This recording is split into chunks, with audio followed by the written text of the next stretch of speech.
Richard Fuller.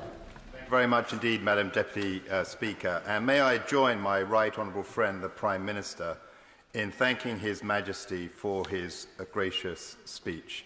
There was much in it to commend, and I would just, as it was an issue that was dear to my heart and to many councillors in Bedford Borough, thank the government for saying it will come forward with changes on estate management charges to homeowners. These charges affect maybe 1 million homeowners across the country. It's an unregulated area, and it's important that they have improved rights to challenge, and I look, as I say, forward to seeing what the government comes forward. Can I also say what a pleasure it is to follow the Honourable Lady, the member for Salford and Eccles. She, like many of her colleagues, bemoaned the fact that there were so few bills in the King's speech, that the government wasn't trying to do more. May I just make a counterpoint?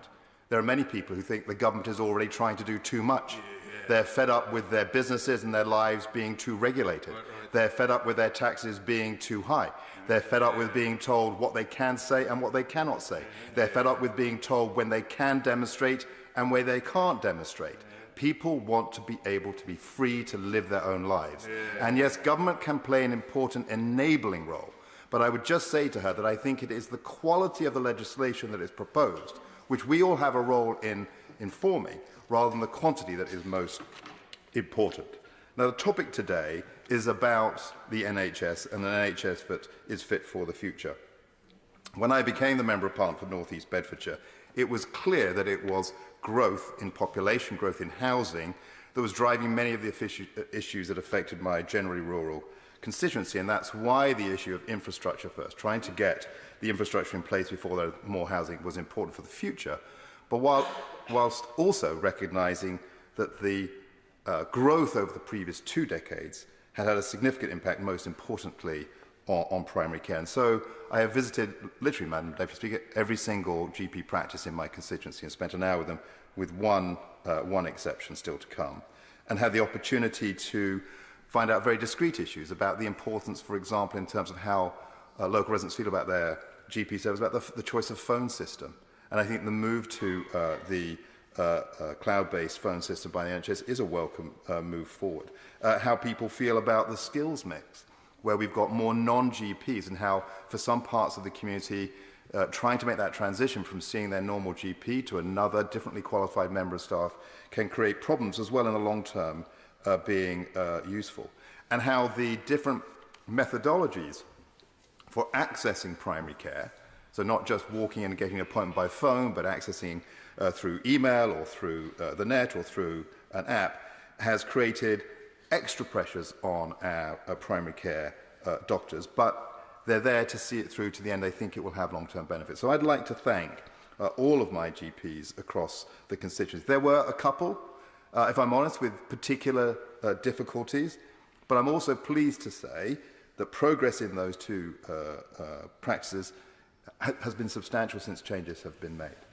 So, despite the fact, I think, for all members here feeling that primary care has gone through quite a difficult process after the COVID experience, in my constituency, we've got some progress, but there's still more to be made. And it's a shame to see that my honourable colleague, the member for Harborough, moving on from his role in primary care, not least because I just arranged a meeting with him and the leader of Central Beds Council to discuss the Biggleswade Health Hub. So can I just make a quick plea to the front bench that meeting should be put back on schedule as soon as possible. I'd also make the point that social prescribing, mentioned by the Minister in her opening comment, is a very positive initiative. And I went to visit Bedfordshire Rural Communities Charities who've taken on this responsibility. And what a great form of outreach their volunteers and their recruits have taken on this role of social prescribing. And also pharmacies. There's quite a bit of pressure on local pharmacies with some of the national chains changing their strategies, but others are coming forward with very positive initiatives, including Jardine's pharmacy in Biggleswade, which has just launched its out-of-hours sort of Amazon box type option for people to get their prescriptions. But in terms of improvement, I would like to mention 4 different areas out of these observations, so I think they're a change. On the issue of capital for the NHS, I don't think this is primarily an issue of needing more money. In fact, capital for the NHS in this 5-year period will be 60% greater than the previous 5-year period. It is much more an issue of the process and choices with which that capital is allocated. We are also seeing people coming forward to help with capital. We recently had a change in the elected mayoralty in Bedford, the replacement of a Liberal Democratic mayor with a Conservative mayor, Tom Wootton, and I'm absolutely delighted that Mayor Tom, as one of his first measures, has provided capital from the council's budget to bring forward the provision of primary care services in the constituency and in the rest of the borough. And I look forward to those improvements being made in Great Barford. I know in other constituencies it's happening in Wixham's and in Wootton. And just want to commend a Conservative elected mayor is the way you get local primary NHS facilities improved. Well done, Mayor Tom Wootton. And can I also make a point on diagnostic centres, that an issue with the diagnostic centres is that we need to provide more access for private capital if we're to enable the range of diagnostic centres across the country. I think private capital is prepared to be put in place, but it also needs decision rights on how you and I, all of us, access diagnostics to be given to us, not held by NHS themselves.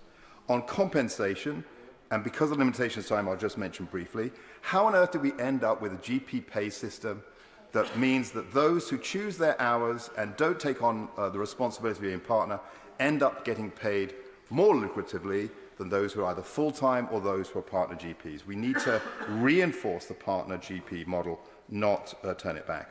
And on junior doctors, I would say that I would encourage the government, and I know they're in a discussion with the junior doctors about this, but the circumstance for how we train our doctors has substantially changed. There's much greater global competition, both in terms of trying to bring people to the UK. The NHS brand is not as strong as it used to be, but also what people will do when they leave their training, moving to the Middle East or to other health markets. That we also need to recognise that many of our junior doctors now carry student debt, which the original model did not anticipate that they would have, and therefore the charging of ongoing fees for annual training is important.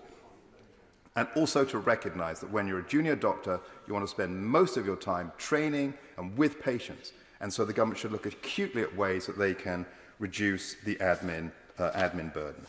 Madam Deputy Speaker, on decision authorities with the ICB, can I just point finally to the fact that it seems to me to be very, very odd to have a system where we say that the integrated care boards bring together local councils and the local NHS, in my area has a £2 billion annual budget. And yet local people who understand the local health needs have almost zero decision rights over how that money is spent. I do not see how the future of the NHS in the long term can be such a top-down, budget-driven system with so little local discretion if it is to succeed. Jeff